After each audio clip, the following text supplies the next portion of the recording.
আজকের রেসিপি দারুণ লোভনীয় স্বাদের পটলের ভর্তা। নমস্কার, আমি রুমি। আপনাদের সবাইকে আবারও একটা দারুণ স্বাদের রেসিপিতে স্বাগত। প্রথমে আমি 8টার মতন পটল নিয়েছি, খোসাটা ছাড়িয়ে ভালো করে জল দিয়ে ধুয়ে রেখেছিলাম। গ্রেটারের সাহায্যে পটলগুলোকে গ্রেট করে নিতে হবে। এবার এক সাইডে রেখে দিয়েছি। কড়াইতে দিয়ে দিচ্ছি 3 চামচের মতন সর্ষের তেল। তার মধ্যে দিয়ে দিলাম অল্প একটু কালো জিরে আর দিয়ে দিলাম শুকনো লঙ্কা। অল্প একটু রসুন বাটাও দিয়ে দিতে হবে। তার মধ্যে দিয়ে দিতে হবে কুচনো পেঁয়াজ আর কেটে রাখা টমেটো। অল্প একটু লবণ দিয়ে দিলাম আর দিয়ে দিলাম হলুদ গুঁড়ো, লঙ্কার গুঁড়ো। তারপরে মশলাটাকে ভালো করে একসঙ্গে মিশিয়ে নিতে হবে আর মশলাগুলোকে ভাজা ভাজা করে নিতে হবে। যখন মশলাটা ভাজা হয়ে আসবে তখন গ্রেট করে রাখা পটল দিয়ে দিতে হবে আর খুব ভালো করে মিশিয়ে নিতে হবে।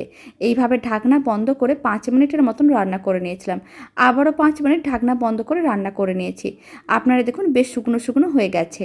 আর পটলের ভর্তাটা একেবারেই রেডি। বাড়িতে বানিয়ে দেখতে পারেন, খেতেও বেশ ভালো হয়।